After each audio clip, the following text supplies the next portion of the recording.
You're listening to Jonesy's Jukebox on KLOS.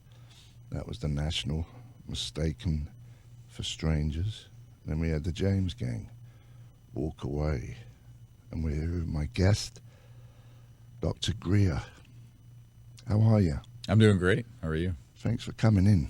I'm happy to be here.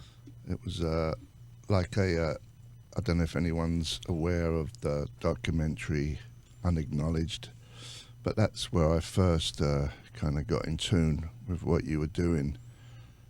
Like I told you, I actually bought it on iTunes, and then next week it was free on Netflix. Aw. I know. I want my money back. Life's a bitch, you know. I know. So when was that? That was 2 years ago? 2 years ago it came out? Yeah. It's had pushing 500 million people see it, and we're trying to get the information out that everyone's beginning to see on CNN and New York Times about the Pentagon beginning to release information about these, what they call UFOs, although that's not what they are. It's a really kind of a deep dive into the history of that and why it's been kept secret and what the truth is about this. I'm a medical doctor, but I got involved with this in the 90s and became the briefer for President Clinton and his CIA director. Yeah. So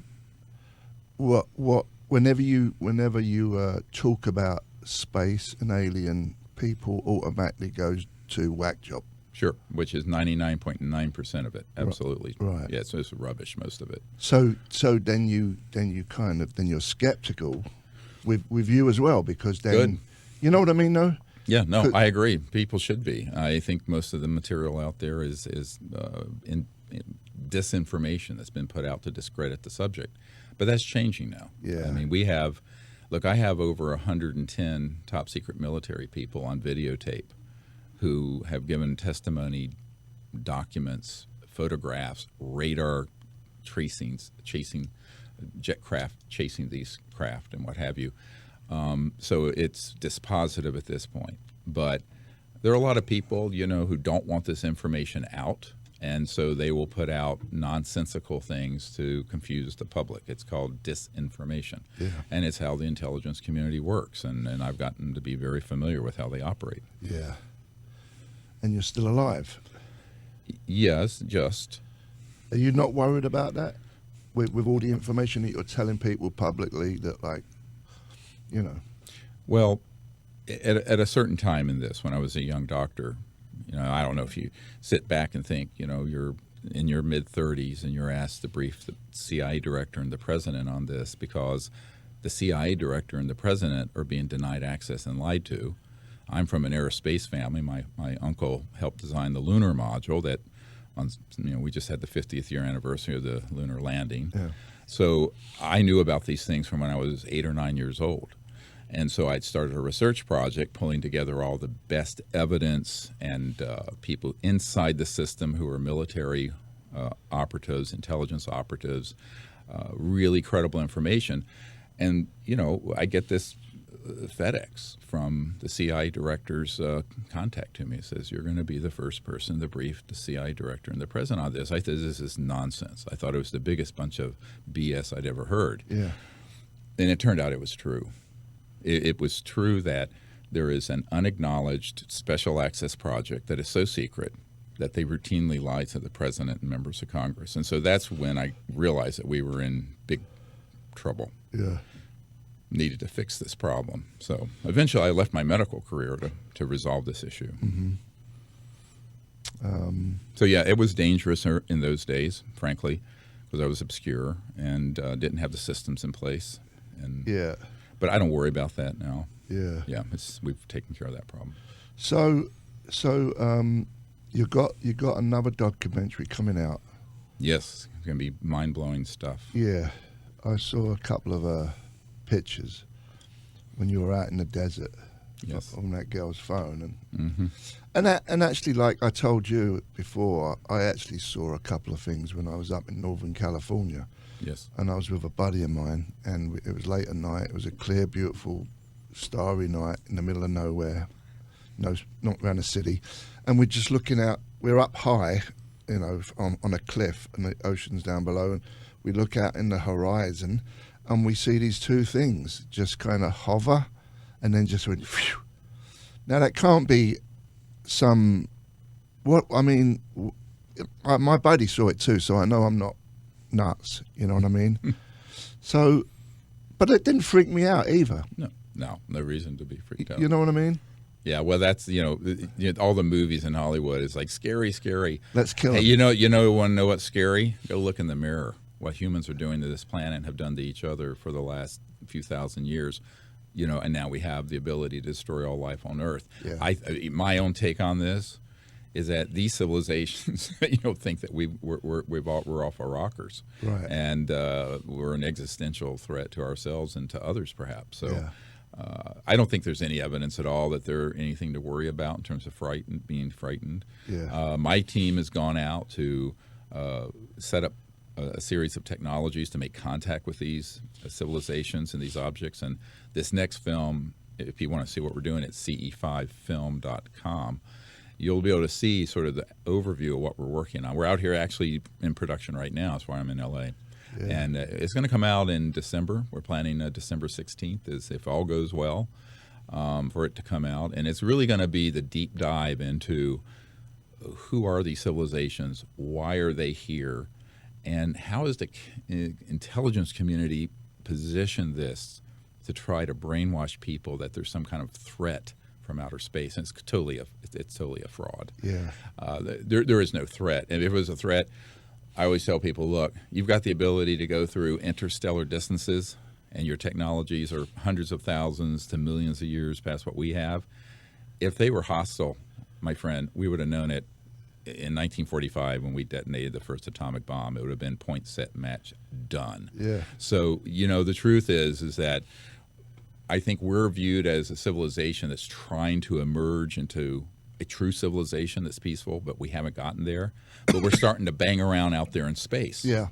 So, here a big red flag goes over Earth. Here are a bunch of primates running around with nuclear weapons and advanced technologies. We're past muskets and cannons now. And that's why if you look at the evidence we have in the Disclosure Project, which I founded about 20 years ago, that has all these top secret military witnesses and documents and men that were at intercontinental ballistic missile facilities where these ET craft came in, they had a huge concern about these weapons we have and those being combined with us going into space. So I think that they're sort of waiting for us to grow up a bit, aren't they? It's like we're sort of half a step out of the jungle, but not all the way out yet. I think they got a long way.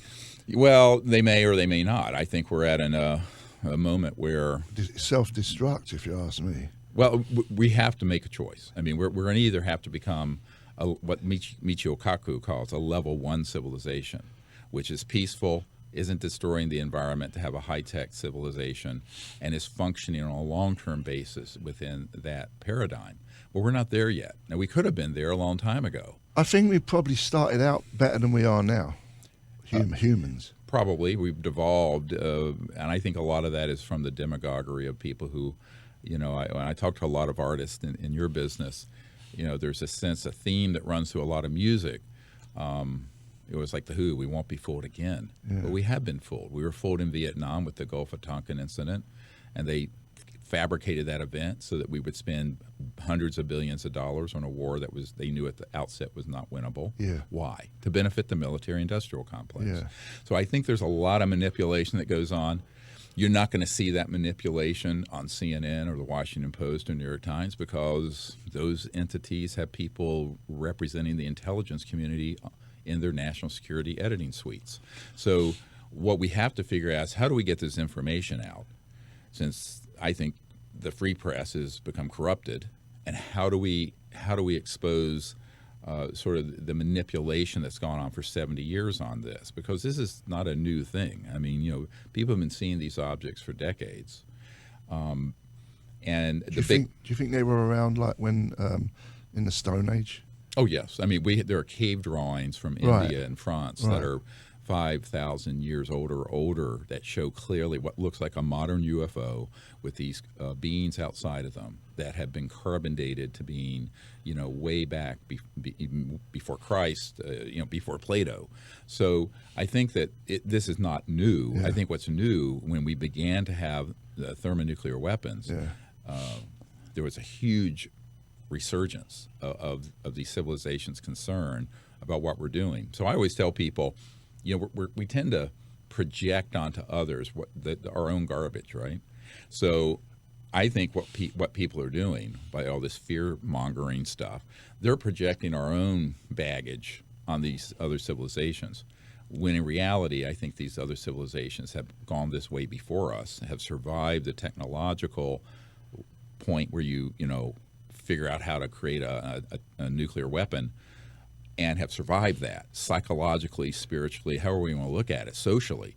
We haven't quite gotten there yet, and that's the big challenge of our time. Can we become a peaceful, global, and interplanetary civilization or not? And this is a question to be answered. So we ain't going nowhere without technology as far as rockets and... Oh, rockets are rubbish, and like everyone knows medieval, really, in the big picture. Of course. I mean, China, it's like the rockets. They had rockets, that went up. And then, I talked to a lot of astronauts. Edgar Mitchell, who was on my team for a long time, was the sixth man to walk on the moon. I've talked to a lot of space shuttle astronauts who very much are on my team supporting what we're doing. I said, you guys are risking your life going up on a Roman candle. It blows up periodically and kills everyone. Yeah. And I'll give you a date. Your listeners are probably going to fall out of their chairs right here. You might. Don't. I'll pick you up. I'm a doctor. I'll help. If you break your leg, I'll help you out. Okay, but, go on. Yeah. And on October 1954 is when the date we mastered gravity control, what people would call anti-gravity. Highly classified.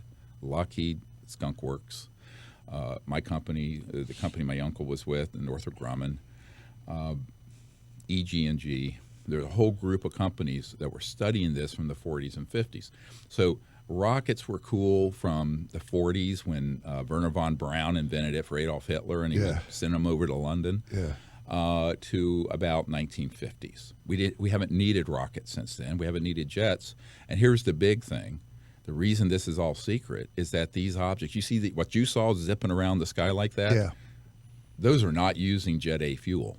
Those are not using, Exxon's refineries. That's not they're using a new type of physics that's pulling energy out of the fabric of space-time called the zero-point energy field. We won't get into the physics. Everybody will fall asleep. But the point is, we have, in classified projects, figured out how those operate. They don't want it out because it'd be the end of oil, gas, coal, nuclear power, surface roads. And utilities. Probably no. I'm just getting started. So there'd be no roads everyone would be flying around. It'd just be above grade. Yeah. And those would be controlled by GPS and altitude, and there'd be no congestion on LA freeways. That is not the Jetsons. Those technologies have been in existence since the 50s, but they've been highly classified. So my team has dozens. I now have about 975 top secret people who've worked on those projects who are on my team, who want this information out. Now, what the news media will report is, the Pentagon has released this jet fighter tape and radar of it chasing one of these things off the coast of California. That's one of the things in the news recently. They're not going to tell you that we have devices similar to that are flying around, and that if it was disclosed to the public we had it, it would be goodbye to the entire fossil fuel industry. But that has the petrodollar behind it. So it's really a macro, it's an economic story and a technological story. It's not so much about ETs or aliens, it's more about us. Why are we lying to each other? Well, because there are very powerful people. And I'm not talking about the 1%. I'm talking about the 0.000000001%. If you've got $100 billion like Jeff Bezos, no one gives a flying whatever. You've got to be chump change. Yes, chump change. You're dealing with, Rumsfeld, the Secretary of Defense for George W. Bush, the day before 9/11, we have a videotape, and it's in the documentary Unacknowledged, where he says there's $2.3 trillion with a T dollars missing out of the Department of Defense budget, unaccounted for is how he words it. Where has that been going? It's going into these unacknowledged projects. Yeah. Unacknowledged means so deep black that even I briefed the admiral who was the head of intelligence for the Joint Chiefs of Staff, and then later the director of the Defense Intelligence Agency and the CIA director personally, sitting like this. None of those men had been briefed on these projects, and when they asked about them, were told, you don't have a need to know. Yeah. So that is how dysfunctional and frankly illegal these projects have been. And it's exactly, Eisenhower, when he left office, said, beware the military-industrial complex. Yeah, and I saw that. These will become a threat Yeah. to our democracy and our security. He wasn't predicting it might happen. He was trying to tell people it already damn well had happened, you know? So people need to understand we're in like 60 years into a period where this dysfunction, I have a home in Washington. I meet with folks all the time. People would be shocked. I mean, I was shocked, and it was sort of the end of the world as I knew it when in 1993 I'm briefing a sitting director of the CIA who's virtually in tears on my shoulder saying, Dr. Greer, they won't tell us anything. Yeah. We know these are going on. So this is a very dysfunctional situation. I think it's got to be resolved not by the bureaucrats in D.C. or London, but by the people. I think we, the people, are going to have to create this mass movement to not only bring the information out, but to bring the technologies out that would save the Earth's environment, reverse climate change, in poverty. This is, to the younger people listening, everyone's so hopeless. I said, don't be hopeless. Here's the good news. Well, it's the good and the bad news. The good news, these technologies already exist. The bad news, the worst bunch of fascist pigs ever are sitting on them and do not want them out. So guess You're what? talking about way above any government. This is let's get clear about this. An unacknowledged special access project has let's funding. play some music and we'll come back. Yeah, we'll get into this. Ask that question again. No, it's a great question. We're here with Dr. Greer. You're listening to Jonesy's Jukebox. We have three things in common. You know that? Yeah. We have this born the same year. That's right. We got both called Stephen, and we both have Ford Raptors. Yeah. Let's play Space Trucking by Deep Purple. Take it away. You're listening to Jonesy's Jukebox on KLOS. That was Zola X, Saucers on Sunset. And then we had Deep Purple, Space Trucking. We're here with Dr. Greer. How are you? Great. Good. Loving it. Good. You've done 1,000 interviews, right? This is just going through the motions, basically. No, because I have a great passion for this. Because once you've actually realized what kind of planet we could have had and could have yet, versus what's going on, I left my career as an ER doctor because I realized that I could save a few lives at a time in the emergency department, but we're in a global emergency right now. We really are. It's maybe not talked about. But, TikTok, we need to fix this problem. And it isn't going to be fixed with solar panels, unfortunately. It's going to be fixed with a lot of very advanced science and technology that have been stolen from us. We, the taxpayers, have paid to develop and study this, and then it goes into a black project. Well, this is outrageous. And I was just mentioning that's why Donald Rumsfeld said there's $2.3 trillion unaccounted for. Well, where has that gone? That's our tax money. Well, that was my question before we went and played some tunes. Is that there's a government, and then there's 10 layers above that government that's kind of calling the shots. Yeah, well, yes, so you could say above or subterranean. It's actually the structure of it. I don't want to bore people, but everyone knows what top secret is. Yeah. And there's top secret, special compartmented information, SCI. And then you have what are called special access projects, where it's the compartment. So maybe you have a top secret clearance. You can't get to one SAP, special access project. You can get to another. But then there's a category. And we have a document now from the admiral I briefed, Admiral Tom Wilson, who was the head of Intelligence Joint Staff, where he admitted that there were these unacknowledged special access projects. And unacknowledged means this. Let's say you are my commanding general, and I'm a colonel, but I'm running a USAP, unacknowledged special access project. The instructions of everyone in that USAP are that if you make an inquiry about that project, I'm to turn to you and say, no such project exists, sir. I don't know what you're talking about. Yeah. Now, this is not a conspiracy theory, John le Carre novel or whatever. This is actually how truly sensitive, compartmented information is handled, but at the level where it's being handled illegally. Yeah. Because here's the thing, when I have briefed and put briefings together for every president since Clinton, and met with CIA directors, ministers of defense in your country, Great Britain, Australia, Canada, elsewhere. In every single one of those cases, they knew little or nothing about this. I would come in with top secret documents that were not declassified that I have. The reason I'm not in prison is that those documents have come out of illegal projects, and so they can't prosecute me. Mm-hmm. If the underlying project's illegal, they can't prosecute me, and I can prove it. This is why I'm not in prison. I should be in federal prison. If I was releasing information that was being run legally in a secret program, just a normal top secret program, I'd be gone. Yeah. But the fact is, and this is what Snowden didn't realize, or the WikiLeaks, Assange didn't realize, you need to expose the projects that are being run illegally and unconstitutionally, and then you're clear. They can't prosecute you for that. So these programs are unconstitutional and illegal. They're so top secret that anyone who is briefed on them are people that they think will go along with the agenda of continuing the secrecy. But if they think, like your Lord Hill Norton, who was your Minister of Defense in Great Britain for years, a 5-star admiral, Sea Lord, they used to call him. I love the name Sea Lord. Yeah. He asked me to come to Britain and brief him. And he says, why the hell wouldn't they tell me about this? I knew I was Minister of Defense and head of MI6 and all this stuff. And I said, well, let me answer your question with a question. He said, he thought I was an impertinent yank, which I can be. And I said, well, just stay with me. I said, what would you have done if you had found out there were operations that were being run illegally with black money, unaccountable to the Parliament or the Congress or the Prime Minister of your country or my president, and that they were engaging in illegal assassinations, keeping technologies away from the public that would solve pollution and poverty around the world?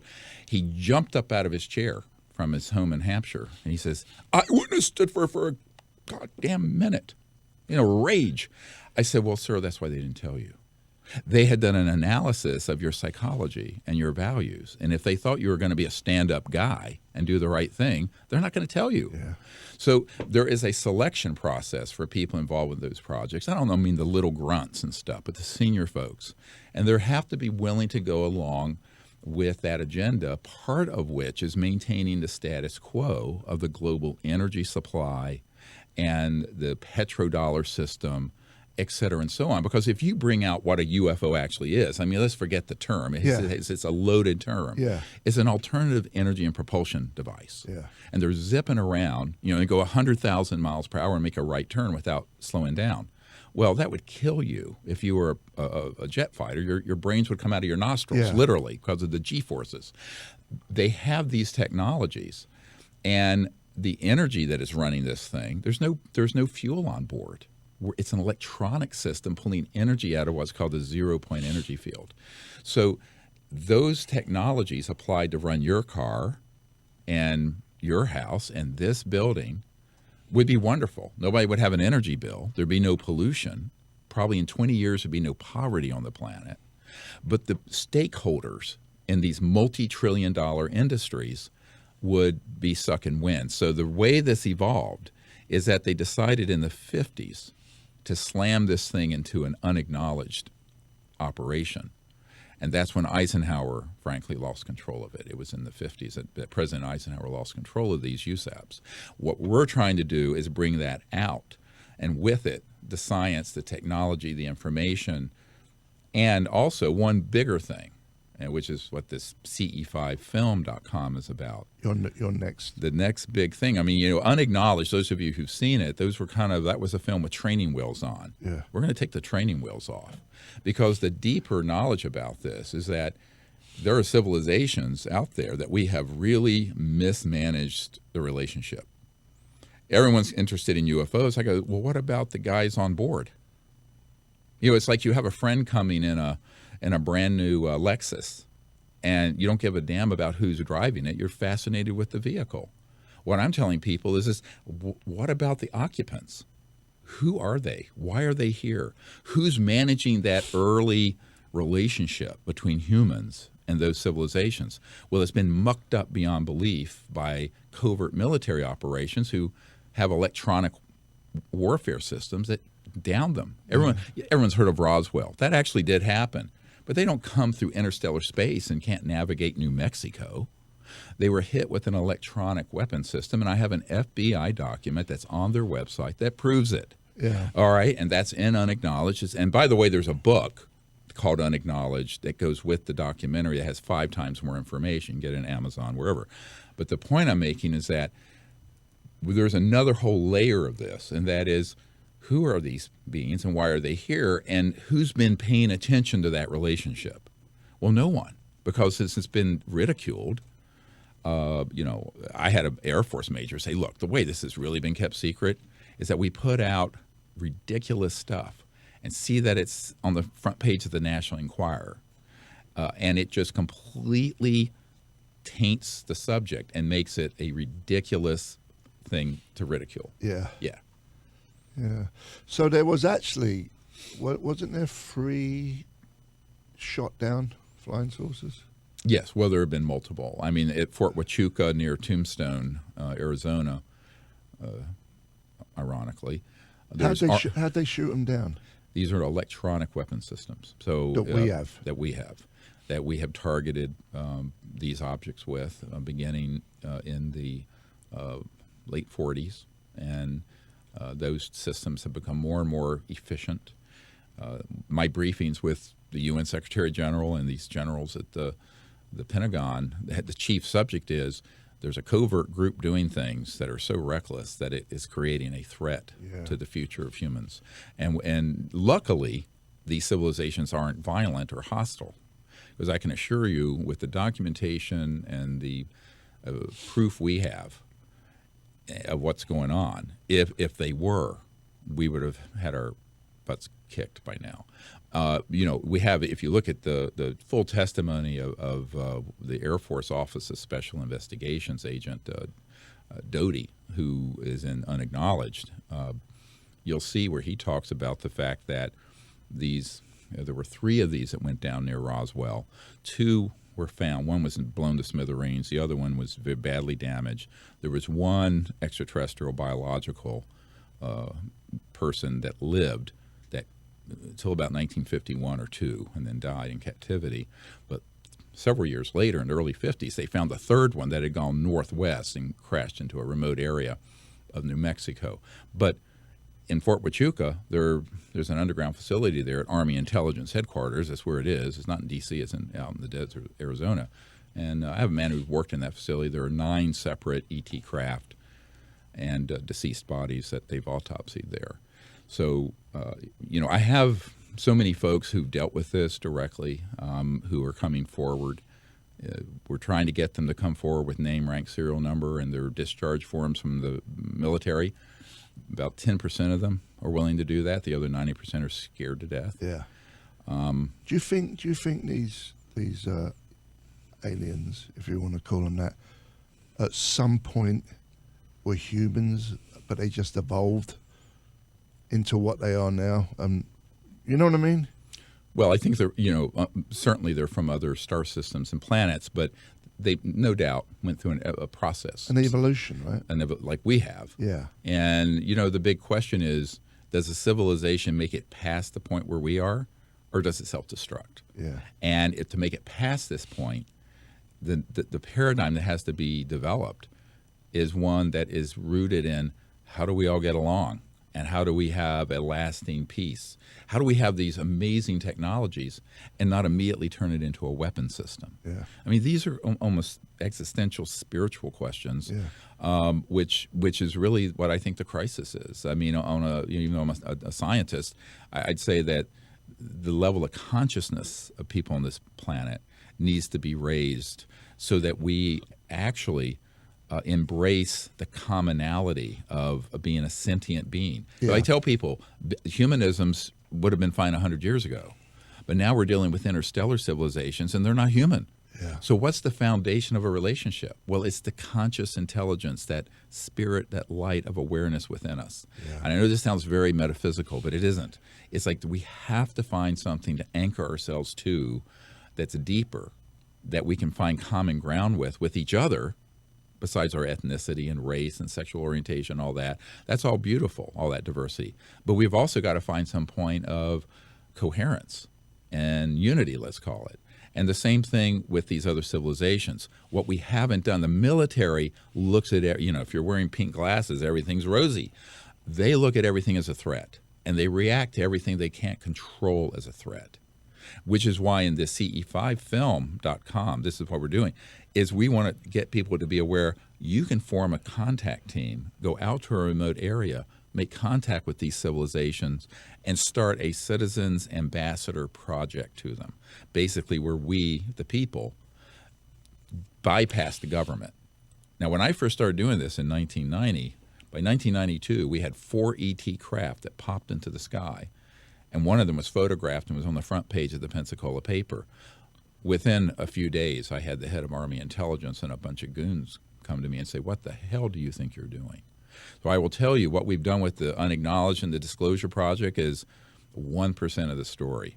The bigger part of the story, and the thing that's really powerful, is when millions of people start saying, forget the government. We're going to go directly to this ourselves, figure out how to do this, and just bypass the entire nonsense that goes on in these classified projects. Do you video these things? Oh, yes. We have amazing video. You've got some good stuff now, better than stuff than what was in Unacknowledged, right? Yeah, much more. And in this next documentary, you're actually going to see it's a beautiful thing that happened. If we have time before the next break, I'll share this really cool story. We were up here on a mountain in Arizona a couple years ago. And this guy that you met, David Marconi, who wrote Enemy of the State with Will Smith, was with us. And we were doing our protocols, our contact protocols. We have all kinds of technology there, but also other more controversial things we do with military remote viewing, but we're using it for peaceful purposes, where remote viewing is using consciousness to see distant places. We can get into this. It's a deep into the CIA spy trade, but we're using it for peaceful contact. So we're there. All of a sudden, we see this red thing come in almost next to me, and this elderly gentleman who was deaf, had hearing aids, could barely hear anything. And in the photograph that David took, it's this 5-6 foot tall ET that's in the photograph standing next to this man, and that man had his hearing completely reversed to normal hearing the next morning. And he was crying like a baby. He was a man in his late 60s, and he was going, I can hear for the first time since I was a child. And it was a beautiful thing. And I tell people, these civilizations are so advanced in consciousness and technology, and they're really very compassionate. But what I think people need to do, instead of just surfing the internet, which is filled with mostly drivel on this subject, or Hollywood movies, go out under the stars with a certain correct purpose. You're doing this for a good intention, and see what happens. You might be very surprised. Like you had this sighting up in Northern California, but imagine something like that coming in much closer. Yeah. And then one of the beings just sort of I hate to use the word teleport, but it sounds like a Star Trek movie, but that's what we're dealing with. Very advanced technology. Teleport, bang, right into the center of your circle or beside somebody. That's what's starting to happen. So I think the big story here that people don't get is that, yes, all this UFO stuff is starting to come out in mainstream media and from the Pentagon. What they don't know is this other aspect of it. And I think the more exciting part of it is what happens when millions of people decide to become a sort of a peaceful army of folks making contact with these civilizations, because that's what they want us to do since the government is so broken. Yeah. So I always tell people, they say, who's going to fix this problem? I said, you. Steve Jones and this guy and the engineer and all of us together are going to fix this problem. Because if you're going to wait for the President of the United States to fix this, we'll be sitting around for another 200 years. Yeah. Okay. What was I going to say? When you go out there next time, take me with you. My back's been killing me. We will. sort my back. You would out. love it. We'd love you. You would absolutely love it. I It's would. a I beautiful would. experience, actually. I would love to see it. Yeah, we do it 3 or 4 times a year. We may do another one in Joshua Tree National Park in October. So, And a lot of it is through meditation. well, involves meditation. We're getting to that. We'll get into that. It's the cool stuff. Again, think about it. How does a civilization communicate instantaneously across 1 million light years of space? Yeah. It ain't going to be with your iPhone. Yeah. It's not going to be a radio frequency like this station's using. We'll talk about that when we come It's back. really cool stuff. We're here with Dr. Greer. You're listening to Jonesy's Jukebox. We're going to visit the Duke. See you in a minute. Oh my. You're listening to Jonesy's Jukebox on KLOS.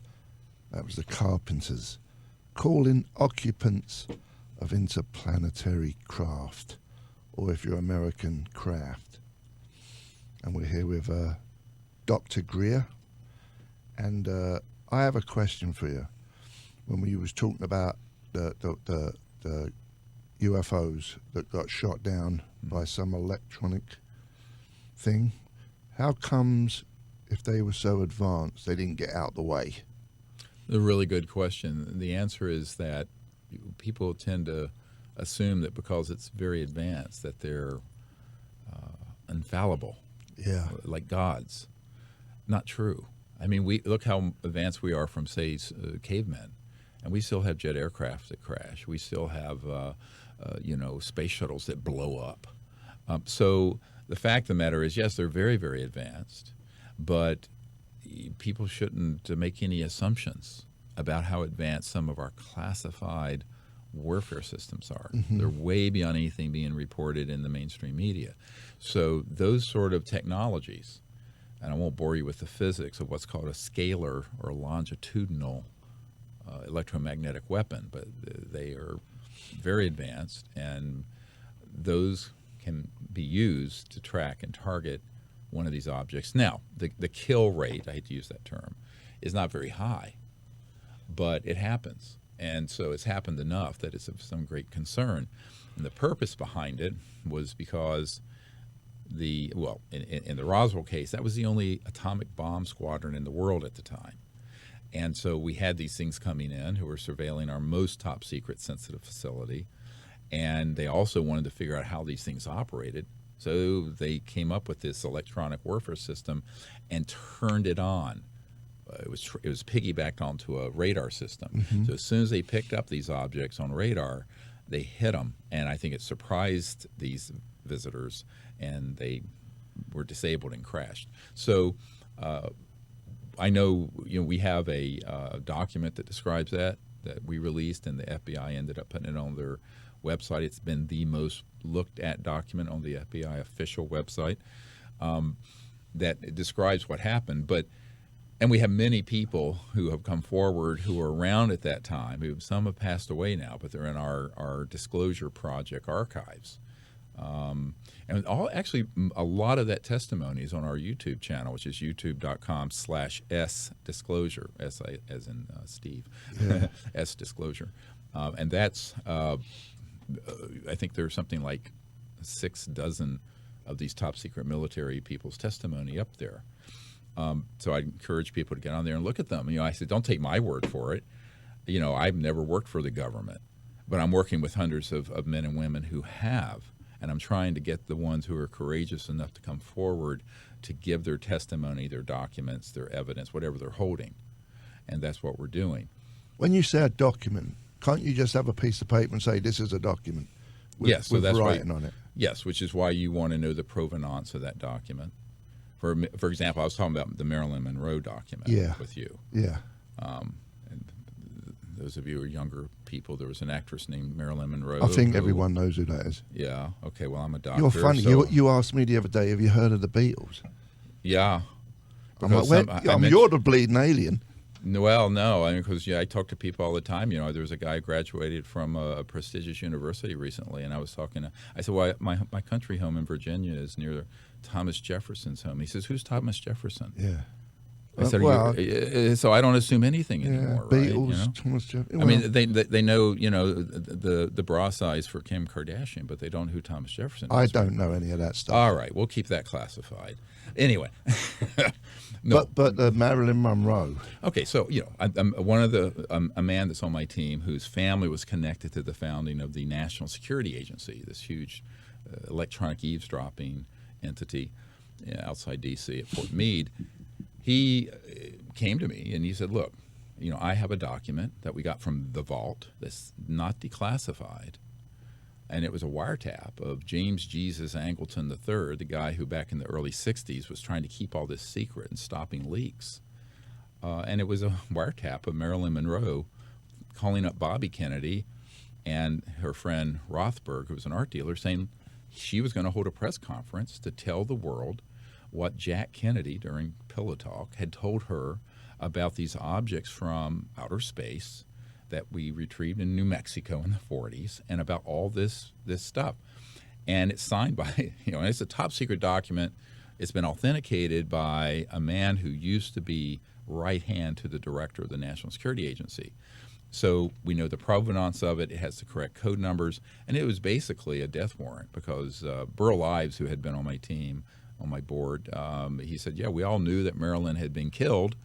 We didn't know who did it or why. I said, well, here's the document.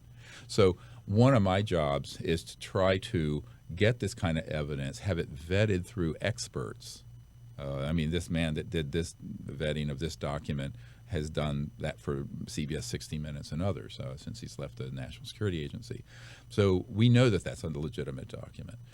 But what I'm saying is that the information that comes out, you do have to be skeptical of. Yeah. And, otherwise, I have been burned.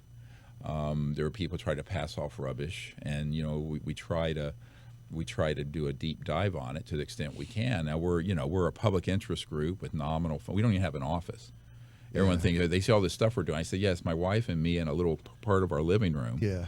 And volunteers around the world. Yeah. That's how we've done all this. And so that's how you're doing the new movie. Yeah, and we're crowdfunding it. Yeah. People say, well, how do you create these documentaries? I said, well, there's a lot of sweat equity, but we have donors, and they range from $5 to $100,000, and who are helping us. And it's a labor of love, really. It's just a labor of love. So all this nonsense about going to Mars. Mm-hmm. With rockets, yeah, right. Yeah, exactly. But regardless, even if you had the technology, is there anything in Mars that we can? What are we going to do there? Well, actually, there's quite a bit to discover. One of the things that came out in the 90s and late 80s, but we had some images, digital images, coming back from Mars that had been digitally pixeled out of these objects on Mars. What, for living things or? Very old structures. So we know there were very old structures on Mars and on the moon. For example, when we were mapping the moon prior to our landing, a man named Carl Wolf, and his testimony is at our YouTube site, youtube.com/sdisclosure. Yeah. Carl was in a National Security Agency facility at Langley Air Force Base, not Langley CIA headquarters, but Langley Air Force Base. And he was seeing these images, these big mosaic, early digital pictures, and there were these huge structures that were in the area of the moon between the area where, when we look at it, when it's a full moon, between where it'd be sort of light and dark, but just sort of past the side that's always, that's facing us. Yeah. But these images some were newer structures, some were very, very ancient. Same thing on Mars. Buzz Aldrin, the second man to walk on the moon, has even said, we need to go back to that Phobos, the moon around Mars, because there's an obelisk there. It looks like, an Egyptian obelisk that was photographed. And he has admitted that that is a legitimate artificial structure. So it appears that there has been intelligent life that has been in and around the Earth, and maybe Mars, although currently the Mars atmosphere would not support life. But the head of Army Intelligence told me that underneath the surface of Mars, there's an operational extraterrestrial facility. Interesting. Yeah. What's your thoughts on NASA? Do you think they're legit? Well, it's a Truman Show. Yeah. With Jim Carrey, the Truman Show. We call it stagecraft. Yeah. You act. Look busy, Jesus is coming. There's all this stuff going on, and we're doing this space show with rockets. Meanwhile, there are classified projects that have things where we haven't needed a rocket for decades. But honestly, most of the men and women in NASA are very good people. Yeah. And they're victims. I was talking to an astronaut, a shuttle astronaut, about this down here in Orange County. And he said, yeah, I mean, we can only do things that we have knowledge of. So what Elon Musk is doing, he's doing what he can do with what he's allowed to do it with, which is a rocket. Yeah. But people shouldn't conflate that with that being the state of the art of the science and technology. It isn't. So the same thing with NASA. Yeah. There is, however, an unacknowledged special access component of NASA that knows this, but they are hermetically sealed from the other guys that are the conventional rocket scientists. Or my uncle. My uncle wasn't read into all this stuff when he was working on designing the lunar module, the thing that landed on the moon with Neil Armstrong on it. Yeah. So what I've discovered is that almost all of these agencies have some compartmented, unacknowledged project dealing with this, and they, however, keep the other people in the dark about it. Yeah, got it. We're going to play Life on Mars by David Bowie. Beautiful. Have you ever heard of David Bowie? Oh, yes, I Okay, have. good. Jonesy's Jukebox, KLOS. You're listening to Jonesy's Jukebox on KLOS. That was Life on Mars, David Bowie. And we're here with my guest, Dr. Greer. And interesting info you're giving us. What was I going to say? There was something I was going to say and I forgot. We've got 5 minutes before we go and visit the commercials, the Duke. The big daddies. Yeah. We were talking about NASA, and you're saying they only could do everything that happens basically in this world is run by a few.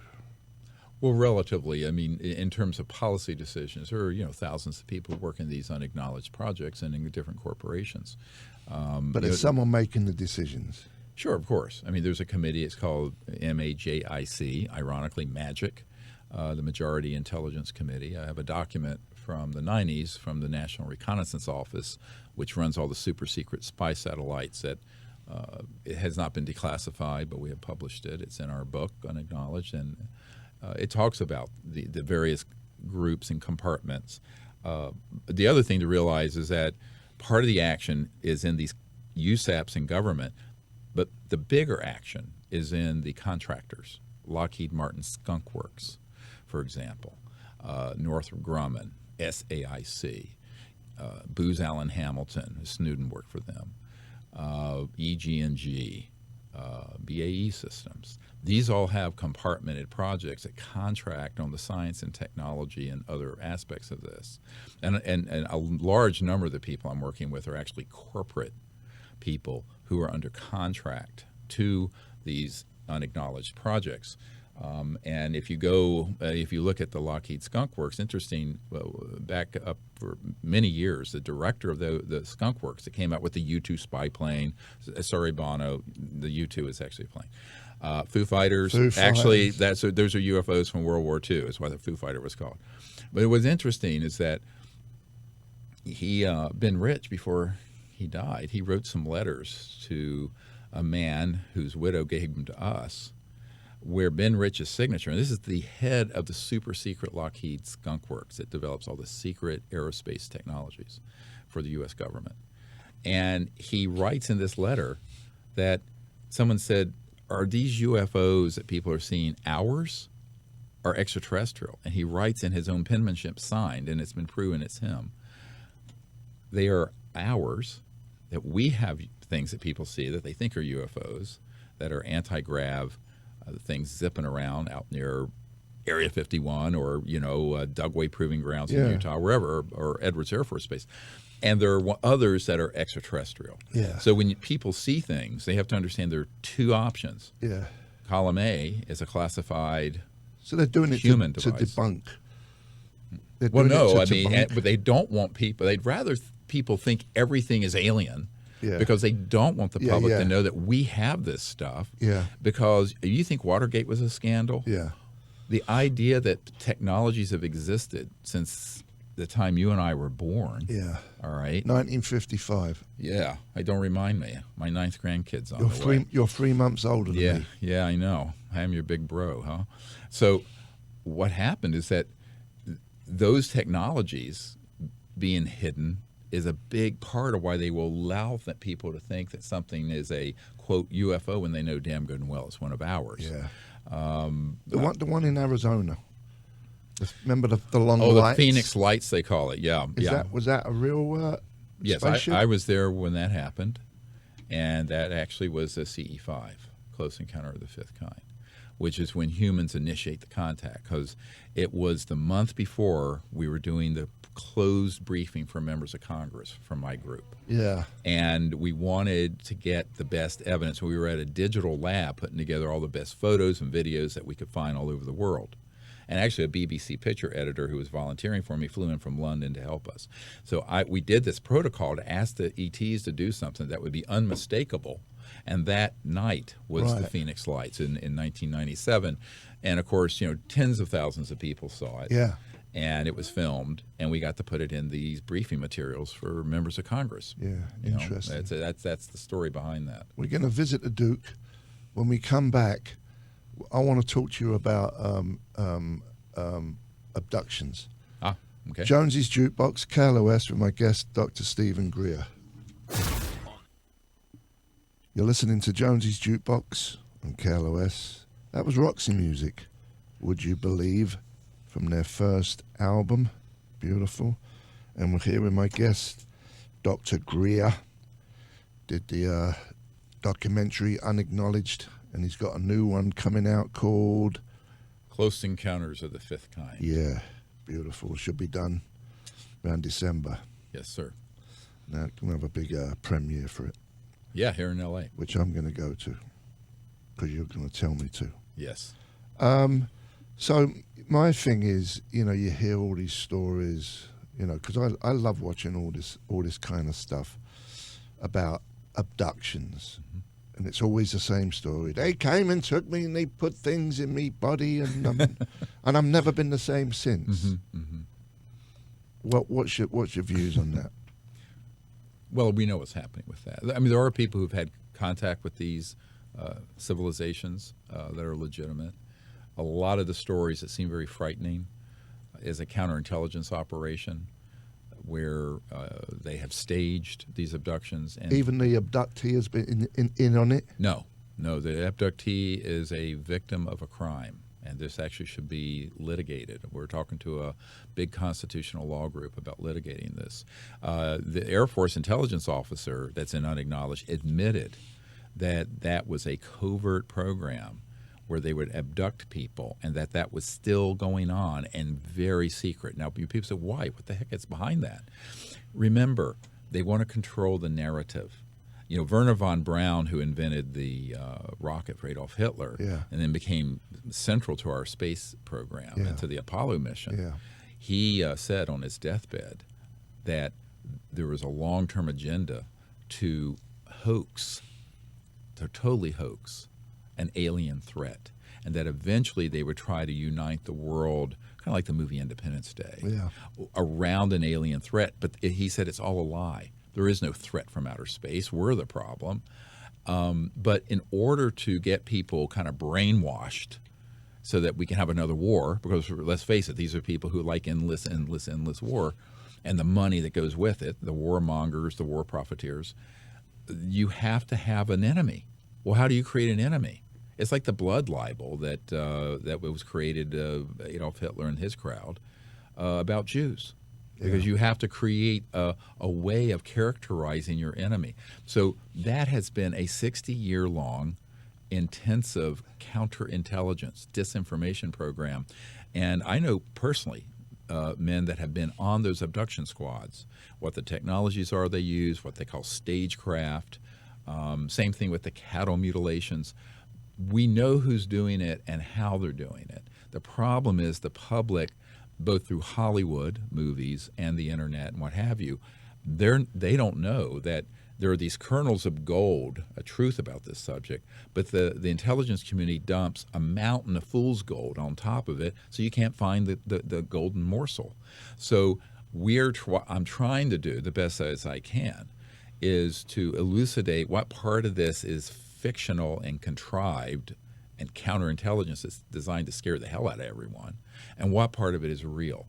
What I've concluded is that the actual interstellar ET civilizations are very advanced, both socially, spiritually, and technologically, because they all have to go together. You blow yourself up like we're about to. The things that people are seeing that they assume are alien are, in fact, counterintelligence operations designed to scare people to death. And they don't have to do that very often to get a buzz created, a zeitgeist going. And so when you talk about being skeptical, when I first entered into this research, I just assumed those things were legit too. And then I started meeting people who were in these unacknowledged projects who were actually abducting things and people and creating these mutilation events with cattle and horses and other animals. And it was 100% human. And I went, what in the world? I had a guy at the agent CIA tell me, he said, you know, the truth is much more bizarre than the fiction everyone's believing. Yeah. And if you tell people the truth, they won't believe it because they've been brainwashed to believe the fiction. So it's very Orwellian. It's an upside-down world on this subject, and that's how it's intended to be. Because the long-term objective, I have a document from 1953 from the director of the CIA at that time, Walter Bedell Smith. And General Smith, in this document, says that the UFO matter has great value for its psychological warfare utility. And there was an appendix attached to that document that's never been released, but it involved doing this sort of thing. So let's just make it, they want to abduct me, right? What, is there like a spaceship outside my house made of cardboard? No. No, it can be done through an electronic system. And you think you're doing this stuff? Yes, it's sort of an electronic holographic system. Yeah. There are actual events that have happened where they've used man-made anti-gravity craft that looked like a UFO. It'd fool anyone that it was an alien ship. It's not.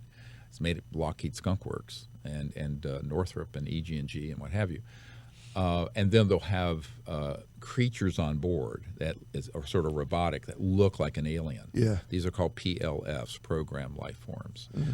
Back in the old days, in the 60s, I met a guy who was, this is no offense to little people, but he was a little person.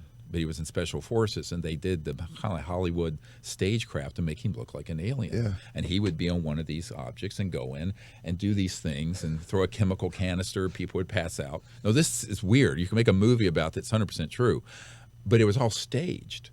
And he said, yeah, well, they were using me because he was only like 4 feet tall or 3.5 feet tall. Yeah. So we assume aliens are small people. Which is false. There are some civilizations that are 10, 12 feet tall. Big whites. There's some that are very, very small. Look, they've concluded that in our galaxy alone, the Milky Way, which is one of trillions of galaxies, there's at least 30 million or more planets like Earth.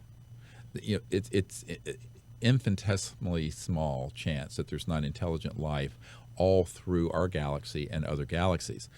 What we're dealing with are civilizations, however, that have become advanced enough to go through interstellar distances. And to do that, you've got to go, quote, beyond the speed of light. And to do that, you have to be able to master the plasticity, the flexibility of space-time. And the very advanced sciences and technologies, which is what they're using. And to communicate, I mean, let's take this for a minute. This is really a cool mental exercise. Let's say you're from the Andromeda Galaxy, which is the closest galaxy to our Milky Way. It's 2.5 million light years. That's the distance that it takes a light at 186,000 miles every second. So 186,000 miles a second for 2.5 million years, and you'd get to Andromeda. That's the speed of your cell phone signal, light. Well, to call home, ET phone home, and say, hi, how you doing? And for them to answer back, great, how are you today? That just took 5 million bloody years. Speed of light's too slow.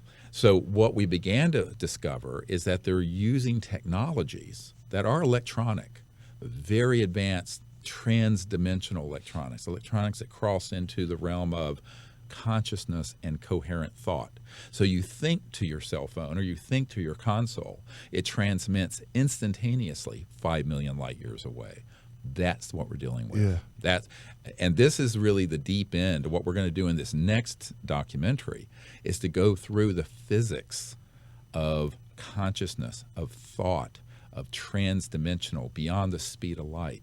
Because what's interesting is most of what exists in the cosmos is resonating at frequencies beyond the speed of light or matter or electrons. That's most of the cosmos. Yeah. And we're just completely been blind to it. Yeah. These civilizations are actually, by studying how they're coming and going and communicating, it's opening our eyes to it. And the biggest secret in the CIA, I'll tell you this, it's not the UFO and ET stuff. It's the science of consciousness. It's how mind and thought can interface with matter, this sort of stuff. It sounds very science fiction-y, but it isn't. I mean, it's a legitimate area of scientific study. Yeah. Although it's been, of course, classified heavily. Yeah. Do you think there's underneath the ocean aliens? Yes, we know that there are facilities that, for example, I have a Coast Guard top secret guy who was called in on a mutual assist to retrieve an ET craft over the Marianas Trench in the deepest part of the Earth's ocean off of Guam in 2002. And they actually retrieved, it was about a 25-foot diameter ET craft that they retrieved and then brought back to Guam, and it was subsequently moved off of Guam to a research facility. And this man is preparing to come forward with all of those details. He was only one of 8 people on that ship that had a top secret clearance. Everybody else was taken below deck. The windows were blacked out. But he was aboard with the captain of the ship, the commander, his XO, and his executive officer, and they retrieved this and brought it back. And it was so heavy, even though it wasn't that big. This was a Coast Guard buoy ship, and they had these big cranes on them, and they would take buoys, 18,000-pound buoys out of the ocean to service them and put them back. And when they picked this thing up, the ship tilted 45 degrees. It almost capsized. Yeah. This thing was so heavy. But it was interstellar, and there's been many reports from that deep part of the ocean of these ET craft going in and out and then going out into space. But this was one that apparently they were able to target with an electronic weapon system, and it was disabled, and it was subsequently retrieved. Do you think they have anything, aliens? Do you think we have anything they need? No. Well, yes. Let me say this. What they need is our cooperation and peace, and to evolve to the point where we can be welcomed into an interstellar relationship. Yeah. That's what we've been trying to do. Obviously, we've gone very much off the rails in the last 50, 60 years since you and I emerged on this planet. We've gone from, in World War II, okay, we had, early rockets and bombs to the first atomic weapon. And now, 70-some years later, in classified projects, they have weaponized technologies that are very classified, that are orders of magnitude more dangerous than a hydrogen bomb. Yeah. And unfortunately, the worst psychopaths and sociopaths on the planet are in possession of those technologies. This should give everyone pause. I can tell you that when I briefed the head of the Defense Intelligence Agency, which is like the CIA for the Pentagon, General Patrick Hughes, well, the first thing he asked me in the first 10 minutes, he says, "Dr. Greer, we don't know why you haven't killed yourself yet." It was hilarious, tragic. I said, no, I can handle this. I mean, like, I'm an emergency doctor. I've seen horrible things. But he said, I have made inquiries into this, and they won't tell me anything. And I said, yes, and you're very vulnerable to one of these false flag hoaxed events. Yeah. And what they eventually would like to do is to hoax a alien threat. If you look at what CNN, New York Times, Washington Post is reporting right now, there are these little trickles coming out of the Pentagon. But in that trickle is this stream of fear where they say it's a threat to the national security. They're violating our sovereignty. All this sort of jingoistic, fear-mongering, war chest-thumping nonsense. And unfortunately, a lot of the senior flag officers, meaning generals, admirals, at the Pentagon that I've met with, they're not in control of those projects, and they're vulnerable because they don't know. Yeah. So my group has sort of been an alternative briefing entity for them for 25, 30 years. And now I'm trying to do that for the public. Yeah. Yeah. What are we doing? We're going to play a song. Awesome. You ever heard of Hawkwind? No. There was, okay, it's too long to explain. I don't want to waste any valuable time. Great band. This is a great song called Silver Machine. We're here with Dr. Greer, and you're listening to Jonesy's Jukebox. Take it away. You're listening to Jonesy's Jukebox. KLOS, that was Hawkwind, Silver Machine. We're here with my guest, Dr. Greer. And the question I have for you, Mr. Greer, is what does average Joe give a hoot about a different technology when he's got his wife, he's got to work, he's got to pay for this, that, and the other? What would you say to them people? I'd say the reason you're still spending thousands of dollars a year to fill up your car and heat your house and have air conditioning is because these USAPs have kept from the public the technologies that would fix that problem, and you would never have an energy bill again. There would be no pollution, and the work week will drop to 10 to 15 hours a week for all laborers, and we will have a civilization that can then focus on creativity and the development of higher states of consciousness and happiness. Yeah. So it means everything to the average person, more than they can imagine. And yet, I always liken this to sort of the time of slavery, where we were sort of all slaves on someone's plantation. The American plantation is a little richer than the one in the Congo, but the way the economic system is configured and technology is configured is to keep these sciences and technologies away so that people are dependent on a centralized energy and economic system. When we change that and these sciences and technologies, and we have a true free market reform, we don't have a free market. We have a managed market. Yeah. If these sciences and technologies that are behind how UFOs operate comes out, as REM said, it's the end of the world as we know it, but I feel fine. It's a whole new civilization. Yeah. It's a new civilization. It's beautiful. Well, listen, thanks for coming by. Thank you. That was really great, informative. Hopefully some people got it and didn't look at it on a negative light. I love all that stuff. I love all this stuff. People think I'm a whack job because I like that. That's the thing that bothers me about more than anything else. As soon as you start thinking that there are aliens and that everyone looks at you like you're a nut job, but I don't believe so. That's just social programming. Yeah. We're going to get past that. Yeah. Okay, we're going to knock it on the head. Gary Moore's up next. It's his birthday. And I'll see you tomorrow at 12 bells. See you later.